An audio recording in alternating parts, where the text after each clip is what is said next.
to sit next to me. It does take a village. So thank you for braving the road to come up here today. It has really been stormy and windy and wonderful. The hills will stay green for a little bit longer now. So I wanted to share something with all of you that doesn't get shared very often. And the reason that Nenzan Sensei and Shoho Sensei are sitting up here is that, on the one hand, I could talk about this until the cows come home, but there also is this whole really important part about seeing it. And so I have invited the two of them, they don't know what I'm about to do, to take part in this thing that I'm going to do. It's a setup. And unfortunately, I would love to be able to do it with all of you, but there's just not that much time. So it turns out that both of these wonderful Dharma friends, teachers, have recently had a birthday. So I think that on top of it, this is like a nice little way to celebrate your birthday. So I will start, though, with the Dharma talk. When I was 7 years old, my parents suddenly got it into their heads that they should leave their hometown of birth in Jackson, Michigan, and move to Southern California. I was 7 years old at the time. My sister was 14. For her, it was devastating. For me, it was like, what? We're leaving Grandma and Grandpa and what? My father came out first because he was in the heating and air conditioning business. Heating in Michigan is very important, but air conditioning in the 60s, that was big business. So he had two partners. He came out first, and then my mother drove 4 children from Michigan to Southern California. One of them was a year-old baby by herself. That's where I come from. So fortunately, Southern California, despite other things that are not so great about it, has some very wonderful offerings. And one of the very best ones was that the Huntington Library and Gardens were about 20 minutes from my house. And in those days, you didn't need to make a reservation. And in fact, I don't remember ever having to pay for years. It was open, the Huntingtons opened it for free. So on Sundays, we would often go to the Huntington Gardens. But when you're 7 years old, a garden might not be particularly interesting, except one of the gardens there is a beautiful Japanese garden. And I remember the first time you have to go past the rose garden, and then you step through an archway, and there is this incredibly enormous temple bell with one of those, really giant mallets. Of course, you wanted to do it, but you weren't allowed to. That would have made a big bong sound. And then you turn, and there's the garden in front of you. Exquisite. You go down a little bit of a slope. There's one of those crimson red half-moon bridges. And then there is a creek. You go across a smaller bridge, and there's koi. And this little girl from Michigan had never seen koi. And then you go up some stairs back up. And there is this amazing, authentic Japanese house that was brought from Japan piece by piece and put back together by Japanese craftsmen here. When you get up to the house, so let's say the house, you're at this end. It's long and probably about as wide as this endo, maybe not quite that wide. So you're standing here and you're getting this complete view through the house because they've opened all the shoji screens that would normally separate the rooms from each other. Yeah, like those. So they're all to the side. So you get this long, beautiful view of emptiness. It's all tatami mat floor. There's nothing in there.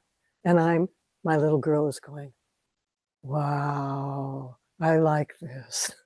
So much space. Because my mother was a collector. Now, she collected very fine things, Yadro sculptures and Waterford crystal. I mean, very high-class stuff, but it was everywhere. There were rooms, particularly the living room, we were not allowed to be in unless company came, because we might break something, which I did on occasion. But here was just vast space. And all I could think of was, this is beautiful. Now, why my little 7-year-old thought that, I have no idea. But then, facing it, I see that there actually is something. Over here in this corner is this little cabinet. And next to it is a thing which I later found out was called a brazier. The big metal pot with the thing that holds the water on top is called the kama. So the cabinet's there, the brazier is next to it, and in front of it is a bowl. And inside that bowl is something made out of bamboo that kind of looks like a whisk. And something else, who knows, it's a piece of bamboo, what else that's for, and a little cloth. And I'm fascinated, and I see there's a little sign. And the sign says that this is for the tea ceremony. The tea ceremony. What's that? That was the beginning of a lifelong love for Japanese tea ceremony. Because after that, we would go back to the Huntington Gardens a lot, and that was always my first stop. Running past the roses to get to the Japanese garden, the rest of it, great. Huntington Gardens, the Huntington Library has Pinky and Blue Boy and a Gutenberg Bible. No, that was where I went. So fast forward, I arrive at my first Zen temple in 1984. I meet my teacher, and I'm there about a month when we're at breakfast one morning, and somebody says something about having been to Japan and being able to attend a tea ceremony. I said, what? Oh, I have always wanted to be able to go to a tea ceremony. And my teacher very casually says, oh, well, we have someone in our Sangha who teaches tea. What? Really? The following Thursday afternoon found me in Stanford University's sort of semi-ghetto at a long railroad-style house, those long, narrow houses. You stand at the front, you can see all the way to the back. This was the home of my to-be tea teacher, Peg Anderson. Peg would change her living room into a tea room by magic. She would take the grass mats that rolled up, she would put them down and pin them in place in her carpet. She had a little separator screen, and the brazier was sitting in front of it. And over by one end of her sofa was the tokonoma. So on the one hand, it was this old lady's house, and on the other, it was a complete tea room. Peg was 78 when I met her, and she was still sitting on the ground with a bench, but nevertheless, and I'm 71 now, and I think, how'd she do that? So that was the beginning of tea lessons. And I was like a fish in water. You're wondering, what does tea have to do with Zen practice? Everything. The way I think about our meditation practice is there's sort of 3 modalities. There's the sitting on your cushion, when you are just following the breath and letting go of the thoughts that are arising and falling gently. You're not beating yourself up for it. You're just like, oh, I'm thinking again. All right, come back to the breath. And eventually the body settles down. And then because of that, the mind settles down. So that's your Zazen meditation practice on your cushion. And then there's this modality over here where you're going to leave today and you're going to go back out there and you're going to be driving along at 70 miles an hour and people are going to be behind you honking their horn. And that's when you're hoping that what happened in here stays with you long enough that you can just, pull over to the side a little, let them go by. Oh, peace would be with you as they go by. There has to be something in between.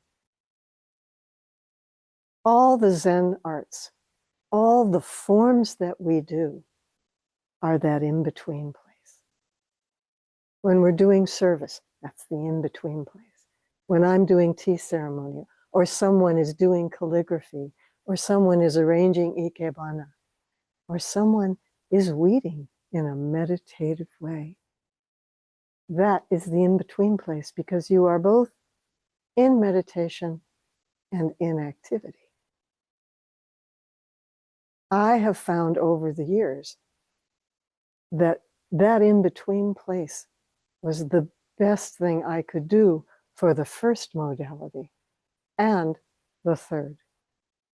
It was a bridge between the two.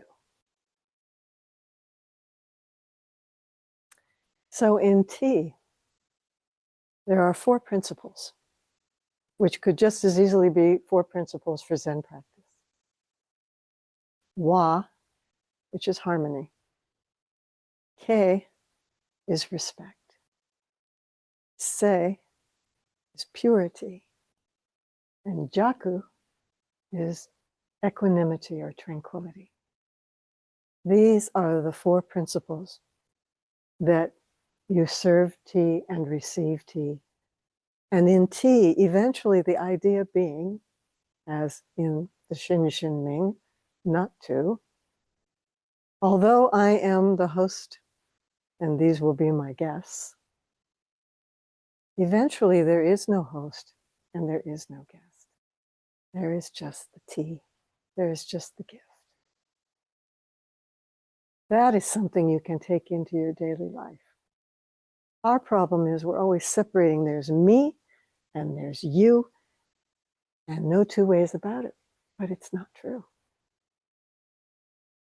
So the founder, the original founder of tea ceremony, took his cue from the monks in the monasteries who would be sitting all day long and all night long and realized that this thing called tea had caffeine in it.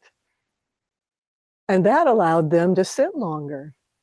And eventually out of that ceremony of tea came the ceremony of oryoki, which is the formal eating practice that we do here during sesshin, where you have 3 nested bowls, and then there's a cloth for your lap, there's a cloth for wiping, and there's a little container that holds your spoon and your chopsticks, and the thing called a setsu, which is basically a spatula.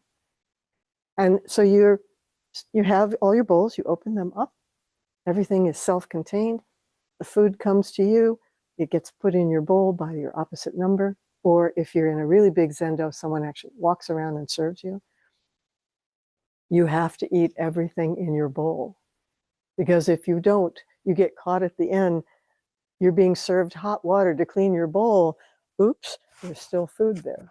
So the way to get around that is, first of all, you don't take too much. But then, after you've eaten, there's an opportunity to take your spatula and clean the last little bit out of your bowl, and then hot water comes. And it gets poured into your bowl, and you use the spatula again, and you clean it all out. You dry each bowl, you put it all back together, voila, you're ready for the next meal. No dishes to wash. It's a really good system. The only dishes to wash are the ones up in the kitchen. So tea ceremony is related very much to oryoki. There is a definite sequence of events, and if you mess up the sequence of events, you're in big trouble. So I had this very kind tea teacher. I know of other tea teachers who weren't so kind. My friend Vicki Austin, her teacher, when she would make a mistake, would take her fan and go, "Vicki-san, you should know better." I think I would not have done tea if I'd had that teacher. My teacher, though, when we would be doing the ceremony and we would come to a place and start to do something that, let's say, was in the wrong order, right? We were going to do something too soon, or we had to do something before we did that. All she would say was, "Not yet." That was her voice. I hear her voice completely. "Not yet." The great thing about "not yet" is that you know there's something going on that you should be paying attention to, but she's not saying wrong, and she's also not telling you what it is. So you have to think about it for a moment. Oh, I can't put the tea in yet because I haven't put the hot water in the bowl to heat it up. Oh, which doesn't mean you still aren't going to make mistakes. She didn't do it for everything. Sometimes she would let you get to that point and you're going, "Oh dear." And you have to back up. But most of the time she was very kind. "Oh, no, not yet." So today what I would like to do is tell you about Rikyu, who was the founder of our tea, the current modern tea, and give you his 7 instructions, because they are instructions for everything for us. So Rikyu was born in 1522, a long time ago. And there are 3 schools that have descended from him, and they all carry his name. So he is Sen, S-E-N, Sen no Rikyu. No is just a combining word. It means pay attention to what's coming next. So Sen no Rikyu. So if you go to Kyoto, that's where the schools of tea are headquartered for Japanese tea. Ura Senkei is the largest school, and they are international. They are all over the world. Ura means front yard, so they're in the front yard. Omote Senkei is taught at places like Green Gulch up in the city, in Marin. And Omote means backyard. I am from the little tiny school called Mushana Koje Senkei, which means little side yard.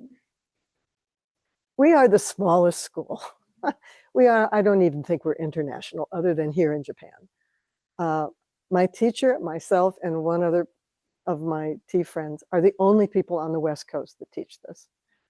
And then there's a teacher in New York who I have never met. That's it. That's us. We are truly the little side yard.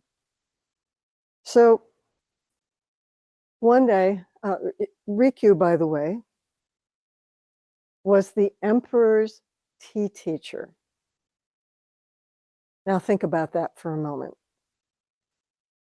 A tea teacher has to be willing to correct, possibly even criticize. You don't necessarily want to do that with the emperor, because if you say anything the emperor doesn't like, which is exactly what eventually did happen to Rikyu.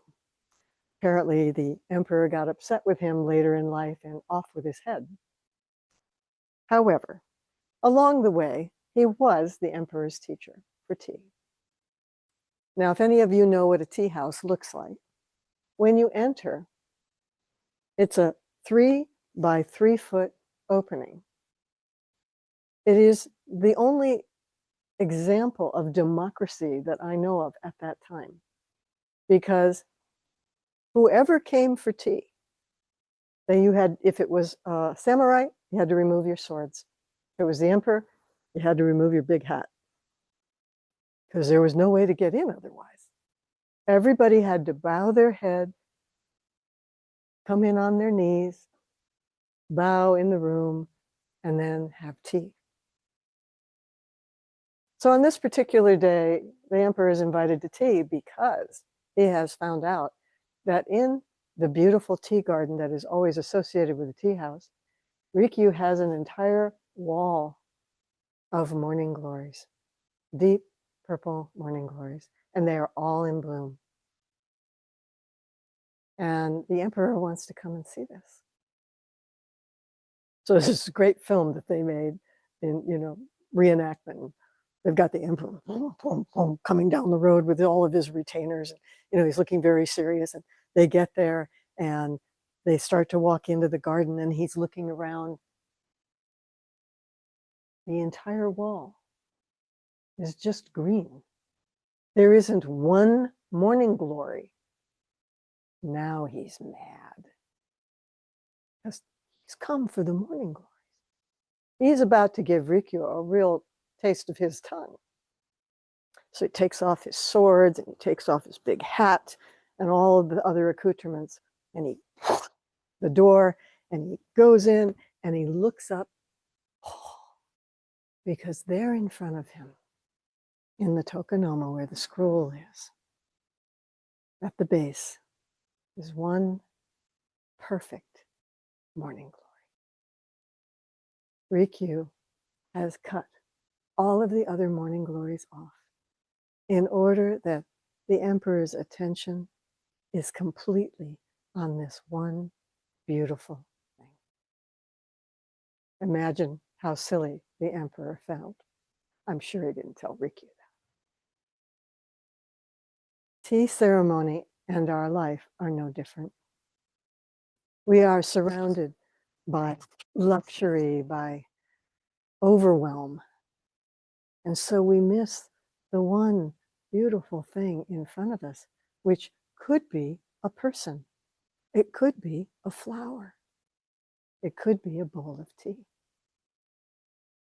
So here are Rikyu's 7 instructions for tea. The first one, make a delicious bowl of tea. Check. They are about to have tea.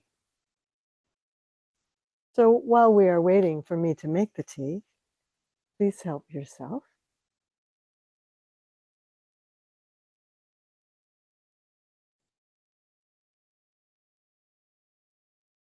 And you may go ahead and start.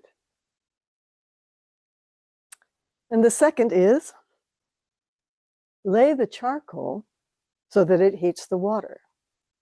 Well, I hate to tell you this, but no modern day tea person lays charcoal unless they have one of the traditional Japanese huts, because you're going to die of asphyxiation. So modern day tea people have an electric heater at the base. So in my version, it's lay the electric heater so that it heats the water properly. Now, this is a very important thing, turns out, more important than I actually thought.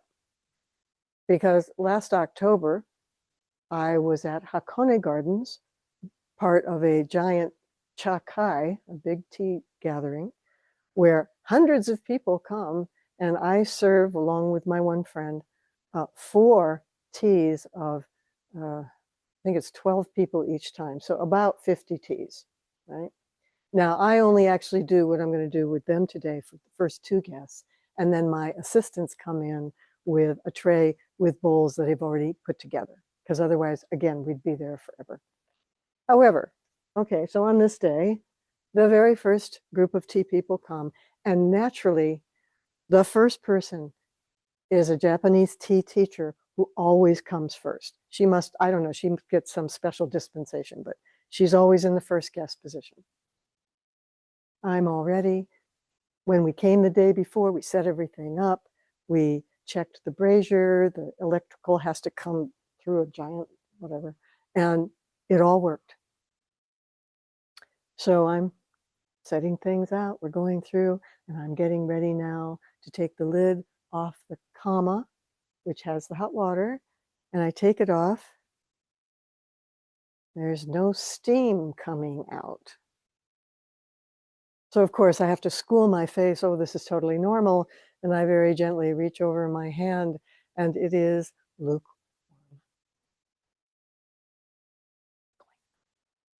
So my friend who did a couple of the tea ceremonies is over on the side, which is what we did for each other.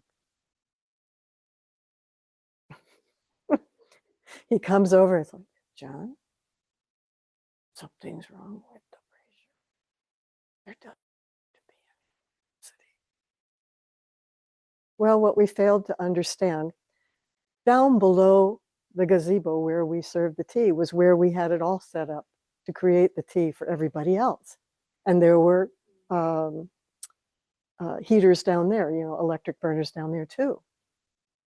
We blew a fuse because they were down there, but we hadn't checked that all out the day before, right? So there I am trying to figure out, all right, what are you going to do now? Because you still have to serve this person tea. I served her a bowl of lukewarm tea, which you are never supposed to do. But if I had waited for it to heat up, we would have been there for a half an hour. So in the meantime, John went and got a whole teapot full of hot water, and he came and afterwards, before I did the others, filled it back up with hot water, so it didn't take so long. But so Riku's second instruction turns out to be very important. Make sure that you don't blow a fuse. Okay. So the third one, which Taishin helped us with this morning, in summer, suggests coolness. In winter, warmth. What was the first thing I saw when I walked in was a wonderful fire laid in the wood stove so that we would all be very comfortable. The next one is also extremely important. Doesn't always work, as I just pointed out, but do everything in advance of the ceremony. Well, even the best laid plans, right? This one, though, I really love, and how appropriate. Prepare for rain. Check. I didn't know it was going to rain. I did this yesterday down in Santa Cruz, and it was pouring. And how wonderful, what a great sound, right? And you know that because of the rain, everything is growing and the water is flowing in the creeks. But preparing for rain for tea means making sure that there are umbrellas available and that there's a place for people to sit out of the rain while they're waiting to come in, and all those little details. But finally, and this is the one that applies to all of us for everything, give those with whom you find yourself every consideration. The world would be a lot better place if everyone gave everyone their complete consideration. So I don't usually serve quite this way. Usually I'm on the mat and the tea things are in front of me.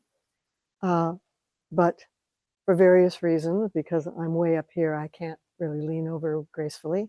I thought, oh, this is perfect. And it doesn't usually come in this little sweet package.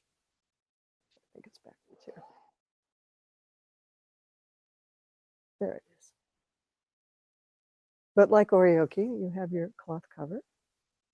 And voila, you have your tea things. Okay. So you're going to see a little bit of a tea ceremony. It's going to be a little less formal. For one thing, I don't have a brazier here. So I am going to be using a thermos. But it turns out that in Japan, when they're doing things like cherry blossom viewing, this is what they do. They have this is what holds the tea. I probably can't see it very well, but that's the green matcha. And for those of you who get matcha at Starbucks, shame on you, because you are hiking the price of matcha out of the ceiling. I had a container about half this size, $68. Now, granted, this is the best of the best. This is called Eju, and it is actually, there are three kinds of tea ceremonies. One is just a tray ceremony like this. Then, and still the tea though is usacha, which means thin tea. And then for a very special, like a memorial or something, you do koicha, which is thicker tea. And everybody drinks from one bowl. And the trick about that is each one of you is supposed to take 3.5 sips. And if somebody screws up, the last person either gets nothing or they get way too much. So you kind of take your chances there. But the matcha that you get at Starbucks, that's very low grade stuff. But I want you to think about something. This is serious about tea in general. I'm not sure, coffee is probably similar, but with tea. When I was in Japan at a monastery, we went down to Kumamoto one day for begging practice. And I was astonished to see all these very old women bent over in half with their head like this because they could not straighten their bodies. This is because they had been picking tea their whole lives. And when you pick tea, the tea bush is 5 to 6 feet in diameter round. The reason it's round is that you come out every day and just the tiniest little green growing tip, the bright green, just like the tea. And you have a big basket, backpack. The basket's this big. All day long. Think of the labor when you drink your tea, because all tea comes from the same plant. It doesn't actually matter whether it's green tea or oolong or black. All tea is labor intensive. So just hold that in your heart. So every tea bowl has a story, some more than others. This, by the way, is called a fukusa. This is part of the accoutrement of a tea teacher or a tea student. So the reason that I gave them a sweet, first of all, is that as I explained to my young children that I once a year do tea ceremony with at my former school that I finally retired from, every year I would do a Japanese tea ceremony. And they love the sweets because I always bring the good ones. Like this one had chocolate in it, right? This is because, as we explained to them, the moment you put something sweet in your mouth, you change your palate. So although the tea itself is a little bitter, both of their mouths are now sweetness. And so when they drink the tea, it will taste sweeter. Okay, so I'm going to begin.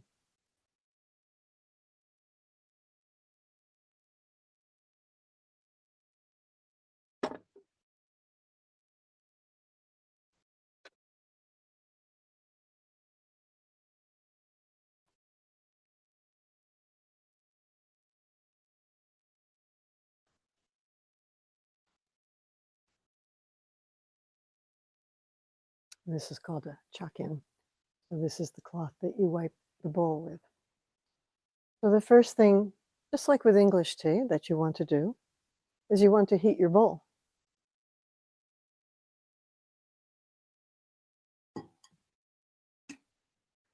But also, even though everything here is absolutely pure, remember say purity was one of the principles. Everything is perfect when I bring it in. Part of the ceremony is to show you over again that we're doing that. So the whisk, which by the way is made from one piece of bamboo, it's not exquisite, you know, that they just. So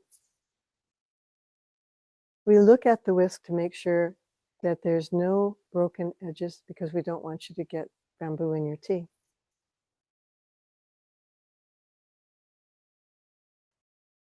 But of course, I knew there were no broken edges before I came. And then, just like in English tea, what you want to do, you want to make sure that your receptacle is warm. Because otherwise, when you add the hot water, then your tea won't be completely as hot as it should be.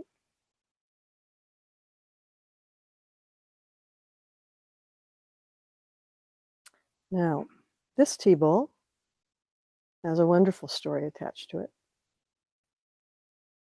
I was given this one and one other one by the same person about 20 years ago. This bowl was made by a Vietnam vet who had terrible PTSD from the war. And when he was at the Veterans Administration Hospital back in New York, nothing his doctor tried worked to lessen his PTSD. Until one day the doctor said, you know what? I think you need to do something with your hands.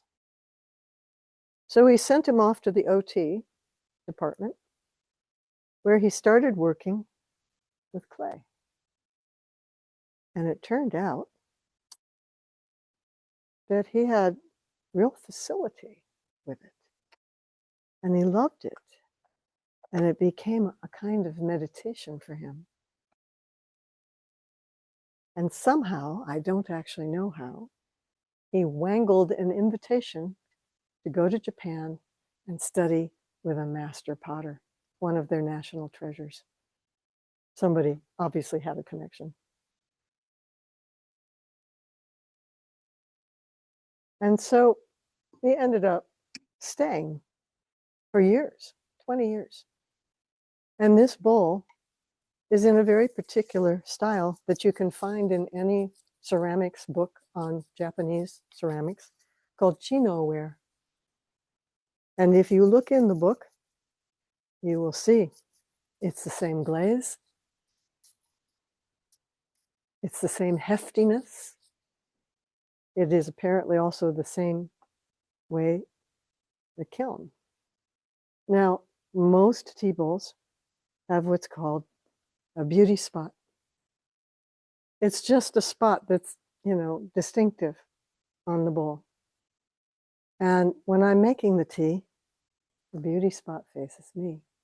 But what I love is that when I serve the tea, I turn it so that the beauty spot is now facing you.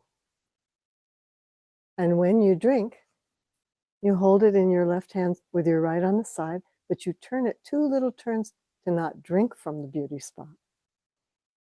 But I often think that that is the way it is for us. That if we would only turn our beauty spot to the front, to each other.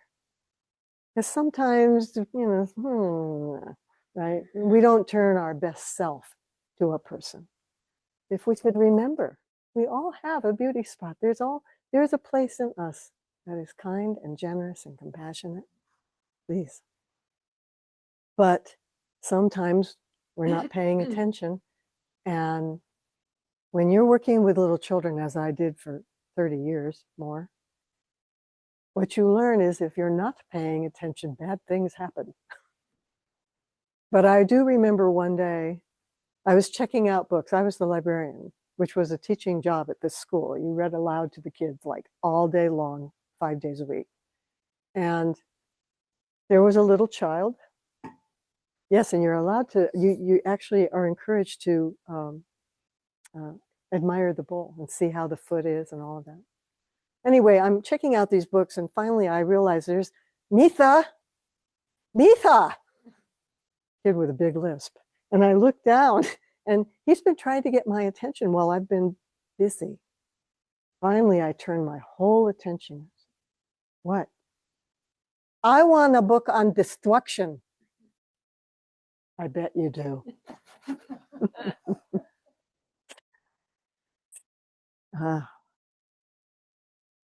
But if I hadn't finally heard him, I should have heard him sooner, but I didn't.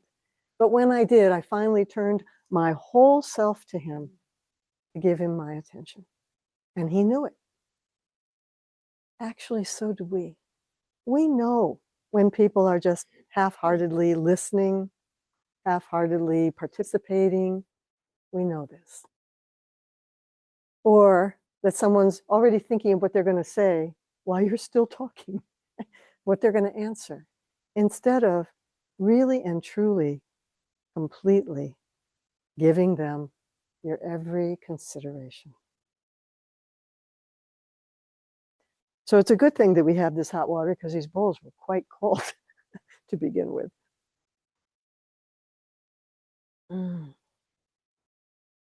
So this bowl is a true tea bowl, except that it doesn't follow the rules about having a beauty spot. And this is because this bowl is actually Korean. My current tea teacher was a curator for the Asian Art Museum. And his specialty was Japanese and Korean ceramics. The problem is that when he went to Japan to be looking at the Japanese ceramics, apparently, and he was given connections to people to talk to. And finally, the person who was sort of taking him around said, you know, if you're going to continue doing this, you really need to take tea lessons, which meant that however he was handling stuff was not the right way. So, again, he managed to get an invitation to start taking tea lessons with the person who is now currently the head of the Musha Jikoji Senki school, Mr. Sen. Everybody's Mr. Sen. It's passed on. But the current Mr. Sen is probably in his late 60s. And he was my teacher's teacher for 10 years before they let him into the treasure house. The treasure house is always at the back of the tea house, and it contains things from centuries ago. But you are only allowed to look at them if you know how to handle them. So this bowl, as I say, is Korean and highly patterned on the inside, which other bowls, Japanese bowls, are not. Japanese bowls tend to have. So this bowl has no pattern on the outside. So Nenzan is just going to have to figure out for herself where the beauty spot is, as I have to figure out for myself as the hostess. And that is also true. We don't always know where a person's beauty spot is because we may think they don't have one. So part of our job as human beings and practitioners of the Dharma is to look for it, to know that maybe there's a part of them that is really irritating, provocative, mean-spirited, but we weren't born that way. Even the people you can think of that you really revile the most at this moment were not born that way. They were pure at some point in their life, which means it's still there somewhere. So Nenzan-san, take a good guess.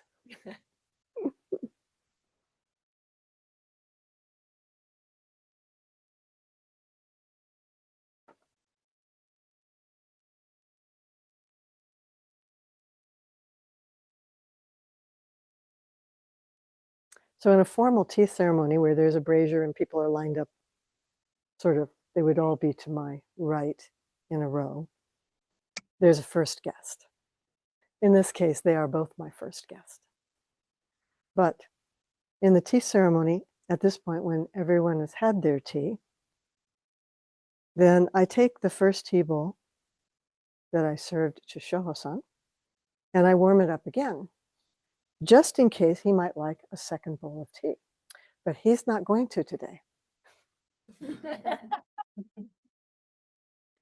He is going to bow right now to let me know, thank you, that you do not need another bowl of tea, because if he says he wants another bowl, every guest gets a second bowl.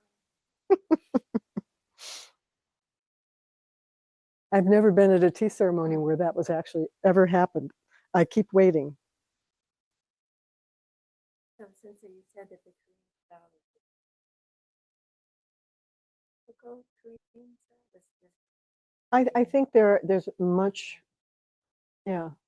So actually hold it back out to them. Do you see those 5 dark marks? This is because the Korean style of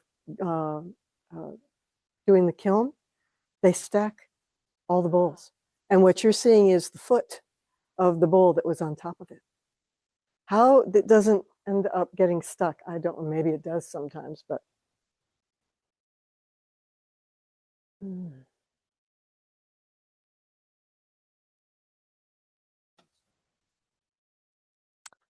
Very good question. It's about, let me think, maybe 2.5 teaspoons of tea to 2 to 3 tablespoons of water. It's not a lot of water. I actually probably gave them a little more than normal. Uh, and it is meant to be able to be drunk in 3.5 sips. And one of the things that my young kids used to absolutely adore is that, so now I have to clean everything up, is that it's considered to be very polite on your the half sip to go, that means you really liked it. And so, of course, the kids loved doing that. Yeah, so now I'm in the process of, I'm putting everything back together. Just like oryoke, you take it all apart, you do something, and then you put it all back together. There's a particular order in which you do things. And the fukusa goes back in your belt. And hopefully you get it the right way.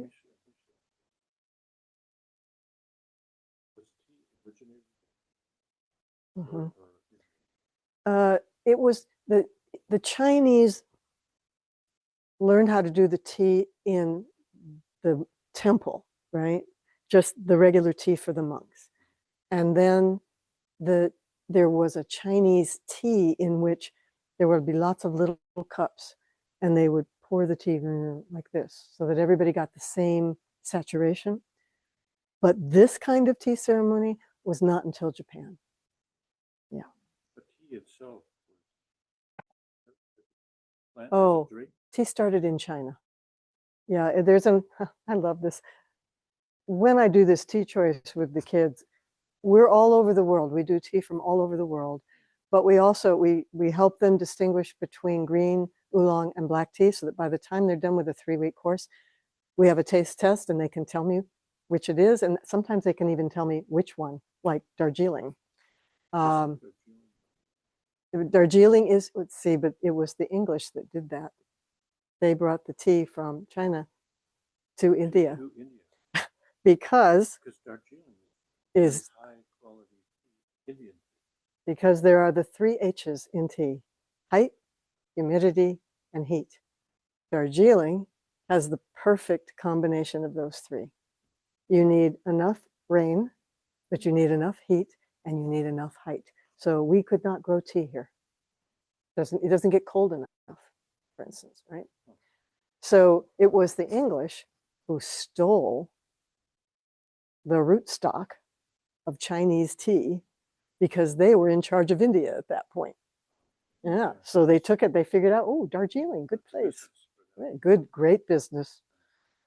Anyway, yes, there's a whole history of all of that, but there's an apocryphal beginning of Chinese tea, which is that the emperor was sitting near a tea bush, a tall tea bush, and he was drinking hot water because, according to this, even then they understood that hot water was, better for you than cold water because of bacteria. And a tea leaf dropped into his hot water, and therein started the tradition of tea. Yeah, it's great. It's an apocryphal story. So the last thing I want to show you, thank you, Emperor, exactly. Well, of course, it had to be the Emperor, right? Couldn't be a commoner. No, who probably had the same experience. But so the last story I want to share, and I've shared this before, but I've never shared the bowl. Probably after 10 years of studying with my teacher, my tea teacher, came a day when it was just me there as a student and her as teacher. And that happened on occasions, that I wouldn't be the only, I was there every Thursday afternoon without fail. But sometimes other students didn't show up. So on this day, I'm the only person. We've had tea, and this bowl is 300 years old. And because it's so shallow, you can imagine that when you're trying to make the tea, centrifugal force wants it to go out. So what Peg would do instead would she would serve the little sweets, and there'd be a pair of chopsticks, and you'd come in with it and turn it very ceremonially and set it down in front of your first guest, and then they pass it on. Okay, so on this day, she had in fact used this bowl for the sweets. And so when you're undoing everything, I would be getting up and walking things in and out if I were in a true tea ceremony. The first thing that you would take out, because it's waiting for you, is the tray, the bowl that has the sweets and the chopsticks. And so you put it to one side, you make your final bow, thank you for coming to tea, you pick it up, and you go out into the mizuya, the kitchen. So Peg's kitchen, very old, like I said, railroad style house, long and narrow. On the one side, double-sided, double side size steel sink, no divider. And Peg believed that the water in the kama, remember the thing on top of the brazier that's holding the water, because it was in an iron pot, she believed it was very good for health. So she didn't want us to throw away that water. She had a regular tea kettle on her stove, and you would put it down in the sink, and the kama has these two rings that you put in so that you can turn the whole thing over, even though it weighs a lot, right? Because you can't touch it because it's hot. So you use the rings, and you pour the water in. It was always a little bit tricky, but we managed to get most of the water into her teapot. So on this day, though, I bring this bowl out, and I put it in this corner of the double steel sink on the sink. And then I bring out the kama with the two iron rings, and there was a small area here and then the wall, and I set it right here so that I could then put the teapot down there. And so the teapot went up here. There's a lid, a round metal lid on the top of the kama. So I had taken that off. Okay, so imagine, I'm trying to think how to do this. Here's the sink. Okay, you got these four sides. The bowl is down here, this bowl. The kama is over here, and that lid is right here on the edge. So I reach over to get the two rings to start turning this over. I have to guess this is what happened. I actually don't know. Somehow when I did that, I pushed the round metal lid into the sink. And instead of it going like that, which is what you would expect, it fell over onto its side and it rolled. Dink. And all of a sudden, there were two little tiny chips in the sink. I have just broken my teacher's 300-year-old tea bowl. I was horrified. I was frozen. I didn't really know what to do in that moment. It was just, I couldn't believe it, that it had happened, because, it's like if you've ever been in an accident, a car accident, everything goes into slow motion. It was exactly like that. I'm sure it went clink, but for me it was la la la la la. And here it is, right here, the end of her beautiful antique 300-year-old tea bowl. I'm her senior student, and I'm like, oh my God, I have to go out there, back into the living room and tell her I've just broken her bowl. I have to admit, the first thought that came into my mind, this is terrible, I thought to myself, and there's no one else to blame. Because I'm the only student there. I can't even say someone shouldn't have left it in the sink. But meanwhile, I have to go back to my 87-year-old teacher who's sitting all waiting for me to come back out to tell her what I have done. It took It took my every piece of practice and willpower, because I thought, what's going to happen? I was already 5 miles down the road. She's going to cry. She's going to yell at me. She's going to tell me, how can I have such a terrible, careless student never come back? You have to understand, I'd been working with her for 10 years. We loved each other. We were close, very close. So I finally steeled myself. And I walked in. I said, Peg, I've just done something really terrible. And just broke your bowl. And, you know, I've mended things for you before, and I'm sure I can fix it partly, but I also know it'll never be perfect again. I am so sorry. So I handed her the bowl. She's sitting in her chair, and she takes the bowl.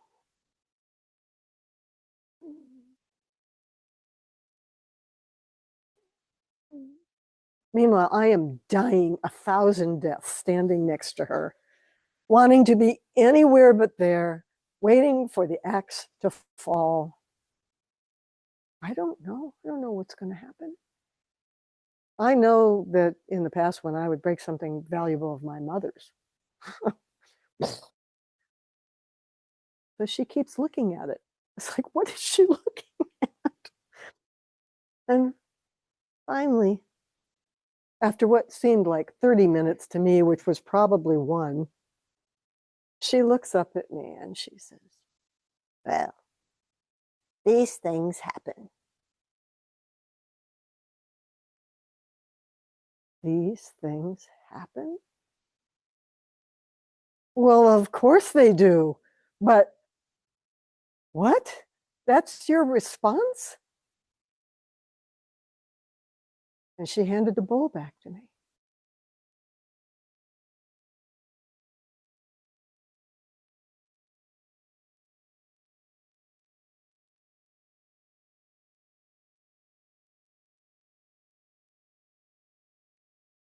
That was a turning point in my life. Because for the first time, other than maybe my husband, someone absolutely expressed unconditional love, unconditional acceptance of me in all my mess, in all my flaws, in all my carelessness. She chose me over her bowl. And you're thinking, well, of course, the bowl's just a thing. Well, yes, but I really don't know very many people who would have responded that way. Mostly, they would have gotten upset. They would have probably said some mean things. They might have even apologized for getting angry later, but nevertheless, the harm would get done. The separation would have happened. The other thing she didn't do was try to make me feel better about it. She didn't say, oh, it's okay, Misha, that you just broke my 300-year-old bowl. All she did was say, these things happen. And that is the true reality of life. Things happen. And a lot of them are not nice. A lot of them are terrible and horrifying, and you're going to be grieving the rest of your life over them. No praise, no blame. I don't know what was going through her head while she sat there looking at herself in the bowl. There's a part of the tea ceremony when you're using a ladle. The ladle is a round piece of bamboo, and you turn it and you look into it deeply. It's the enso, it's the circle, right? It's the same thing here. That's what she was looking at that. And she grounded herself. She settled herself in her equanimity. Remember the fourth principle of tea? She had been practicing tea since she was 40. She grounded herself in her practice. And when she did that and emptied her mind of all of those blaming or praising or upset, what arose for her was clarity, compassion, and generosity. We forget to take the time. Because what she could have done, I mean, most people, you broke my bowl? What? Well, look at that. What are you going to do about that? She just took the bowl from me. She didn't say anything.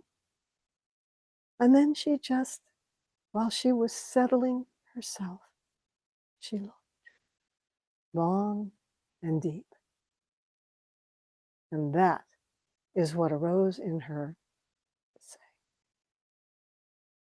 One of our biggest difficulties is we are all going way too fast in everything. We come here to sit in order to settle the self on the self, in order to stop going so fast, in order that when you leave here today, maybe you don't drive home so quickly as you drove here. Maybe you take the time to see the broom that's in bloom, or to see the shape of the oak trees as they're arching over skyline. Or, as I say, to let the person who is in the very big hurry go around you and wish them well. That is what tea has to do with Zen practice. Someday I would like to serve tea to all of you so that you could experience just the calm and the respect and the harmony that gets created in this simple act. You know, it's not like drinking an English cup of tea where you pour your tea and you drink it and you're talking and all. There's not a lot of talking usually going on, other than about the weather. You're allowed to talk about the weather. No politics. Even if you're the emperor, you are not allowed to talk about the clan that you're upset with. You ask about the morning glory. Thank you. And thank you who joined online.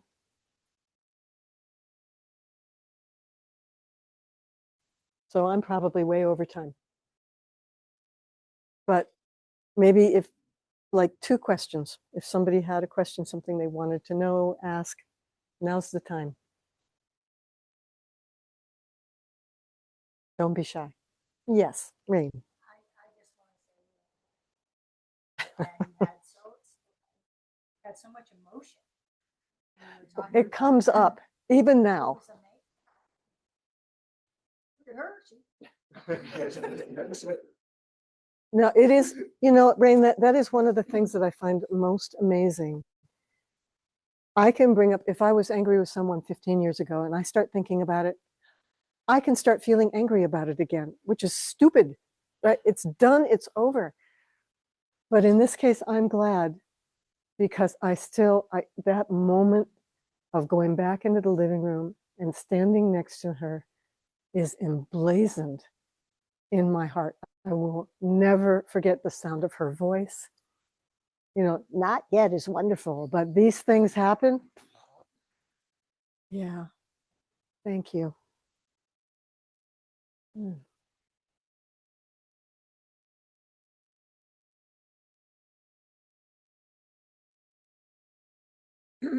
Yeah, you and me. I just want to say that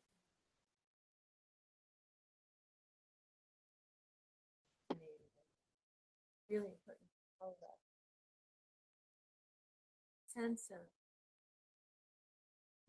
Yeah. sense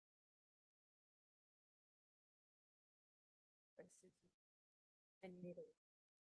Right. But in the mental, I wanted to know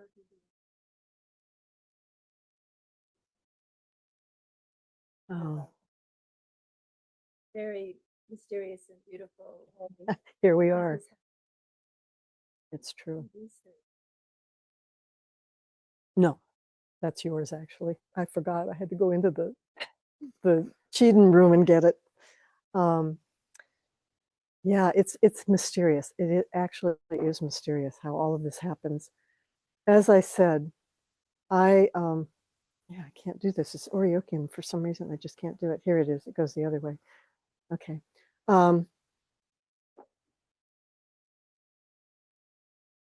I started tea. Thank you. I'm so emotional. I can't even do this. I started tea literally a month after I started my Zen practice. And as I say, my tea teachers are very casually, oh, we have a Sangha member who does tea, right? Like it was nothing, like it wasn't important. And he never thought it was. He never actually understood that this was a Zen practice, from my point of view. But Peg knew.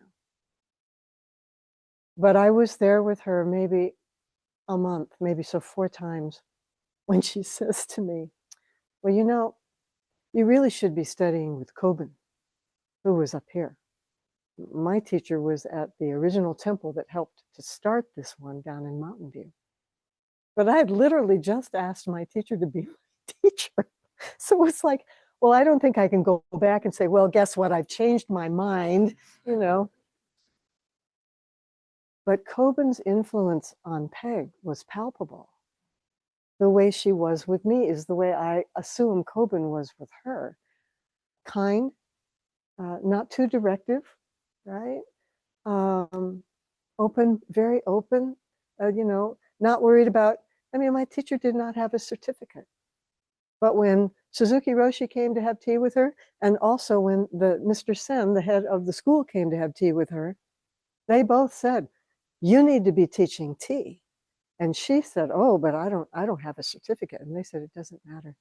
You have the heart of tea. And then Suzuki Roshi said, and you need to charge for it. Because he said, you know, Americans don't value things they don't pay for. Anyway, Koun was Peg's teacher. But the problem was that my teacher and Koun had had some difficulties. And so even though I live 20 minutes down the road, it wasn't until this fine young gentleman invited me to come and give some guest lectures that I started coming back to Jikoji. And what an unfortunate thing for me not to have been here long before. But eventually my group came and did a few sesshin here, got to know the land a little bit. And then when Nenzin sensei came along, she says, so Mike, who do you invite to give guest talks? And he mentions my name, and we like just hit it off completely. And so last year, Choho-san and Nenzin-san invited me to become a teacher in Koun Chino's lineage. And I had been coming as a guest teacher, and I said, well, why would we do that? You know, you have me. I'm here, I'm yours. And Nenzin said the only thing that would have made a difference. We want you to be part of our family. Which carries awesome.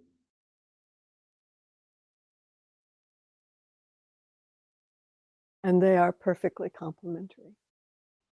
And I feel like Peg is somewhere out there going, these things happen. That was a good cup of tea. That was a great. Oh,